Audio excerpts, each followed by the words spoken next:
Well, next episode, just thought I'd show you guys our new signage before I go and start filming inside the workshop. Welcome back to the channel, and I hope you subscribed. It looks like everyone sort of liked our video, but check out the new signage on the building too. Part of our new look, I suppose. And let's go and see what the boys are up to. They don't actually know I'm filming, so this will be funny. Well, it looks a little bit nicer in here. Got some trophies up on the wall. Got to get rid of that plant though. Some Yokohamas on display. Motor oil. And Uncle Roger. Oi yo! Still, Andrew hates being on camera. Morning. How do you say hello in New Zealand? Isn't it Morena? G'day. G'day, mate. Don't want to interrupt them too much. They're doing important stuff like emails. Freshly imported NSX. Hello, Troy. Hi. Anyway, what are you doing, Troy? Service. Just checking over an NSX, you know. Hard life. Things. Yeah, definitely. Tell me something interesting people don't know about the NSX and the C30. It's a full aluminium chassis, so they don't really corrode. C30 is a pretty gangster motor. I have to get it up on further up, but you can see all the bracing and stuff on the block, and fucking revs mean, goes hard, sounds good. Way better than like the old Nissan 350, you know. Yeah, 38. I mean, I don't think these things aged at all. They're so nice. No, they definitely did. Coated the interior. They're so nice. Still my favorite car. Absolute favorite car. I would have one of these over anything. And there's another one out there.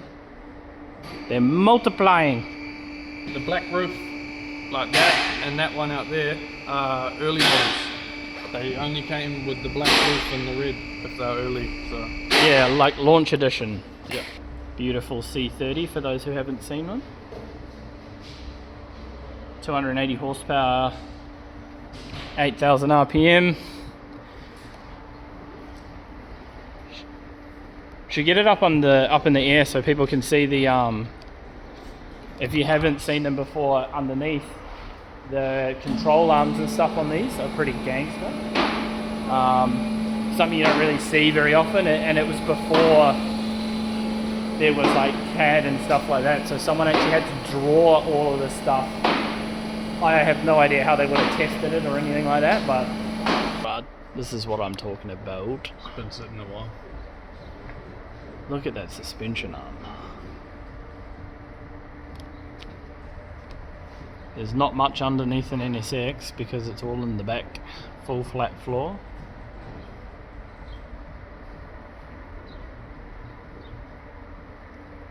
And then the engine for yous who haven't seen it. Rear suspension arms pretty much the same as well. Pretty cool. Oh, we have a leaking CV on this one. Grease. What exhaust is that? I haven't seen a factory NSX exhaust, so I might be wrong. Right, I'll go and annoy someone else. Fuck off. What are you doing, Kelly?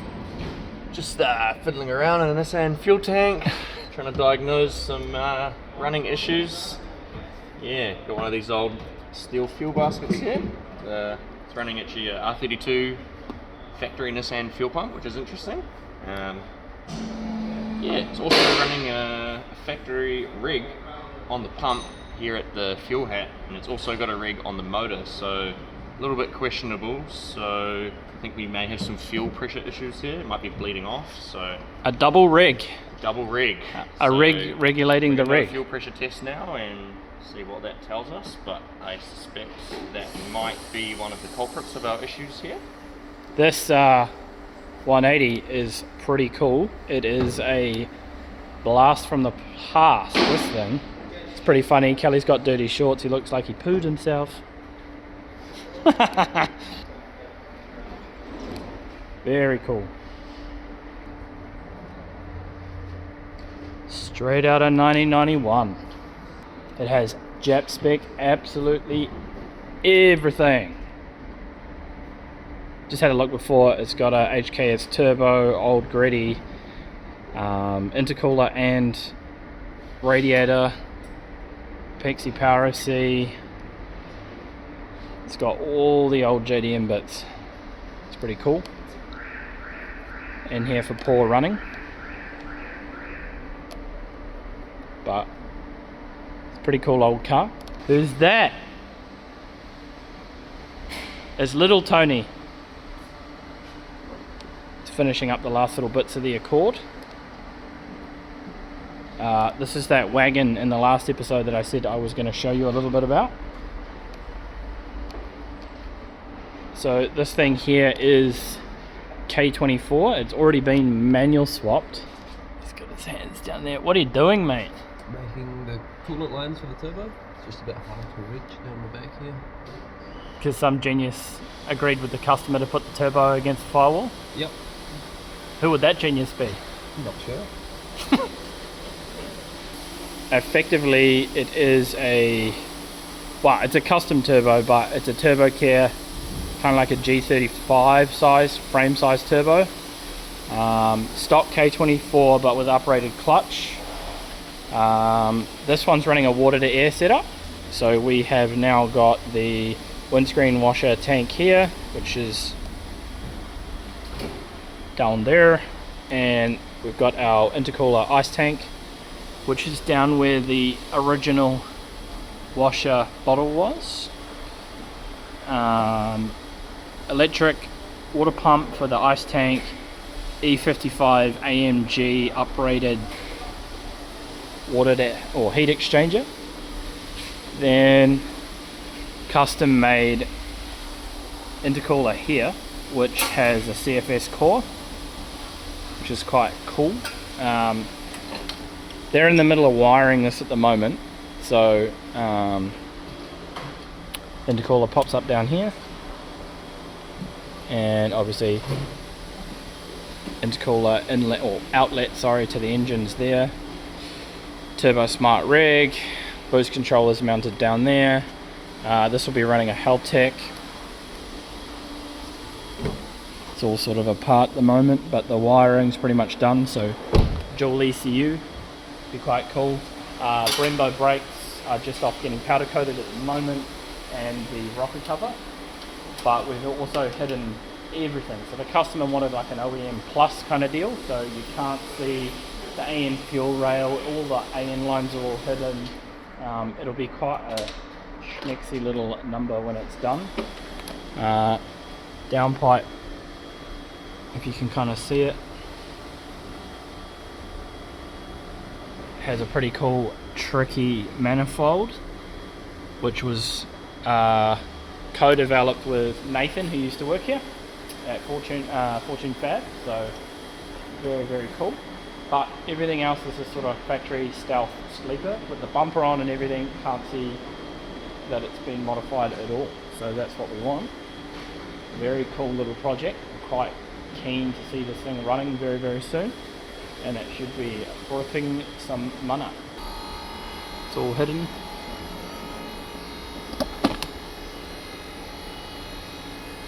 I want it to be all, try and line it back up again.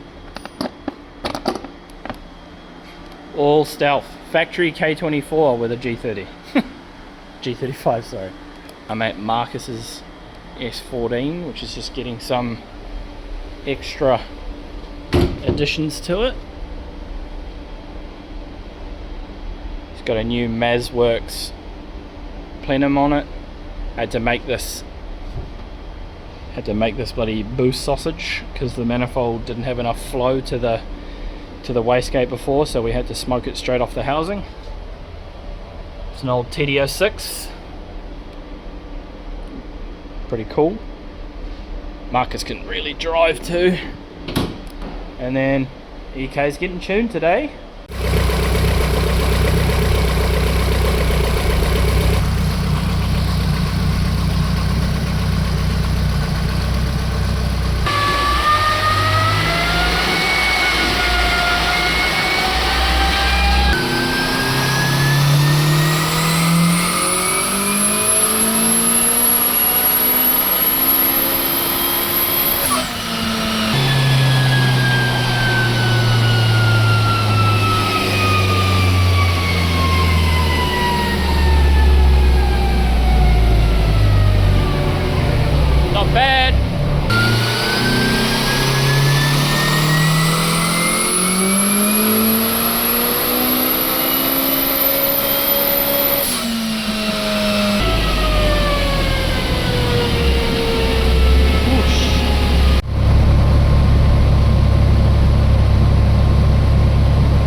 So we have just finished up the high power runs on this. It's effectively like a B19 B19 Turbo EK.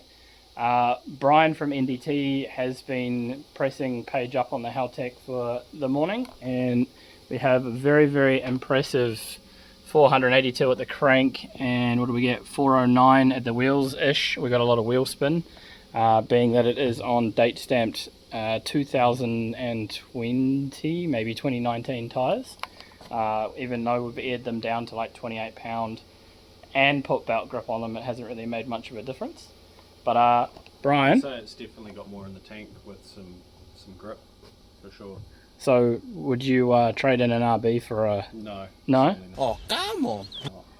Brian's quite famous for his 2JZs and RBs, but he's in doing the motorsport ECU stuff for us at the moment. What do you reckon with a decent set of front tyres, or even a hub dyno and probably a more modern turbo? I don't know. It's probably got another 50 to 80 horse in it, I would think. Probably. It's pretty impressive for an engine that came out in like 1991 with some off-the-shelf parts. It still doesn't even have turbo cams. Yeah. So It's definitely got more to go, but now any more boost, it just keeps spinning worse and worse, and we don't make any more power.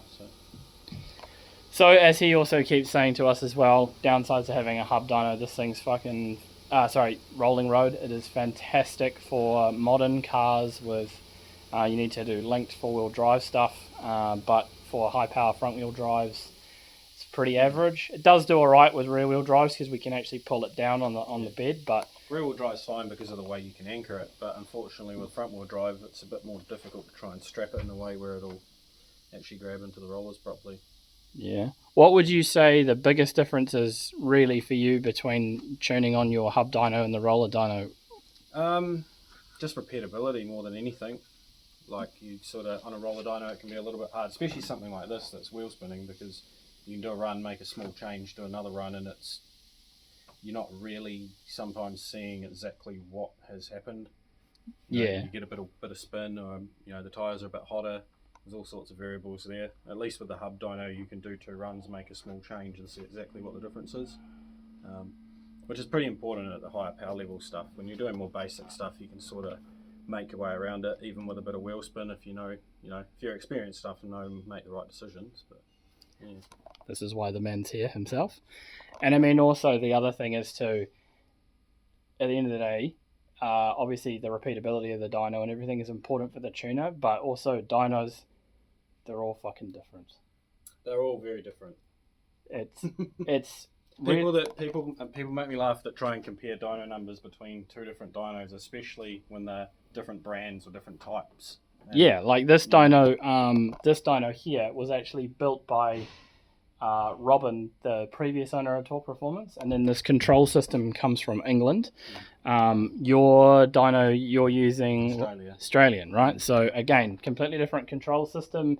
It's different. The way that to get an accurate dyno figure is use the dyno before you modify the car from the one shop, and then use the same dyno afterwards. It should be used as a before and after tool, not a comparing between 2 different machines. Like if you can do a run on the one machine, make a change, do another run, see again, and then cool. That's exactly what you're after. It's kind of pointless like doing a run on one machine and then making some changes, doing a run on a different machine, because you don't know whether what you've done's actually made any difference. Yeah, totally. The difference you see might be between the 2 different types of dynos. Like we could take this car right now, take it off the dyno, drive it down to Brian's shop, and it will make it not massively different, but it'll make a different power and torque figure because it's a completely different type of dyno. So that's... it's not going to wheel spin, so that in itself is going to be a difference, let alone the fact the machines are different. Yeah. So there you go. From the man himself, they're different. I'll let you get back to your job, man. Cool. Thank you for that. No problem. Right. Well, I think we might close out this mismatchy episode.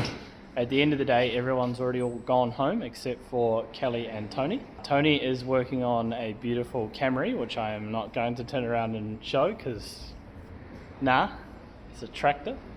But I think we're going to close out this episode with Kelly and his own personal car that he's pushing to get finished for summer. His beautiful purple S14.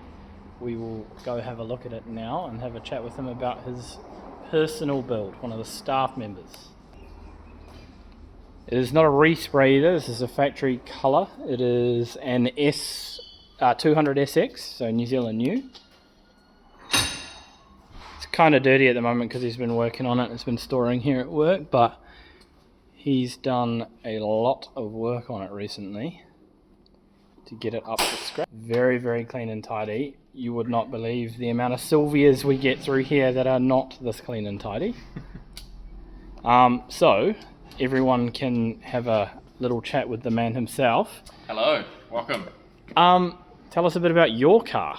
I've had this thing for about 8 years now. Long time. Bought it completely factory, no mods, nothing. And slowly but surely, you know, it got coilovers and exhaust, bits and pieces around. Daily driving it for about 3 years actually.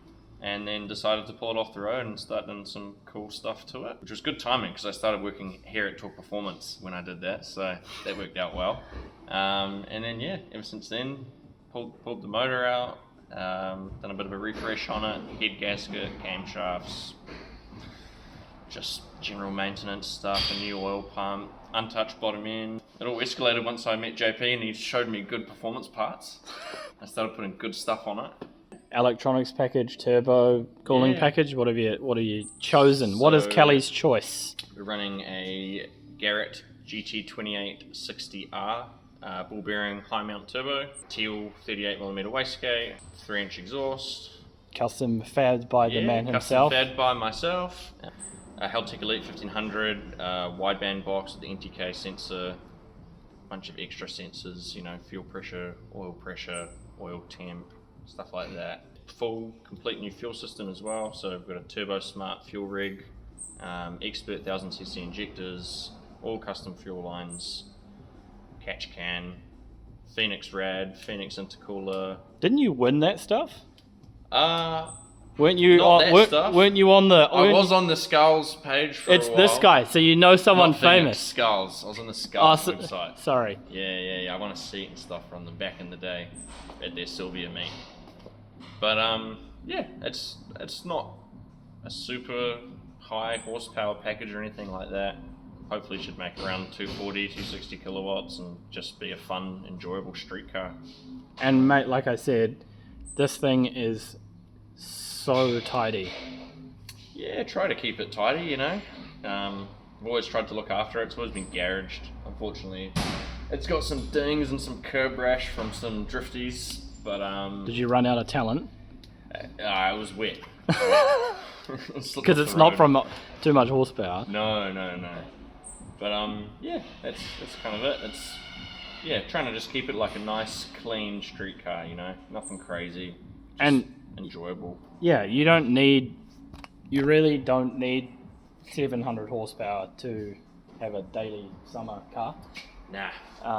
It's still got AC too, so it's a good summer car. No AC delete. Yep. And the Haltech will control all of that. Yep. Also, like, I don't know if the camera will pick this up because it's quite dark in here. Have you got your little torch? Yep. Being that Kelly also came from Audi, it's kind of dusty, but I can't really see it. But this colour that the engine bay is painted in is the same as the rocker cover. It's kind of all dusty at the moment, but once it's all polished up, it'll look awesome. It's kind of a unique kind of black. It's like a blackie with a purple fleck in it, eh? Yeah, it's called Panther Black, I think it's called. Yeah, it's got like a shitload of metallic flake in it, so under the sun it really pops. And it actually looks more purple than black when the light's on it. Natural sunlight. R8 coils, which is our sort of go-to because they don't cost the same as R35 GDR coils and they work mean. Only downside is they're red, but I mean, kind of goes with doesn't look bad in there. And some rocker covers it looks pretty arse, but this one looks good. Kelly's done all the charge piping.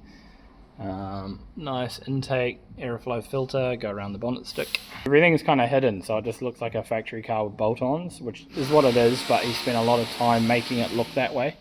It's very, very easy to make something a bit messy just by chucking stuff on top of stuff on top of stuff.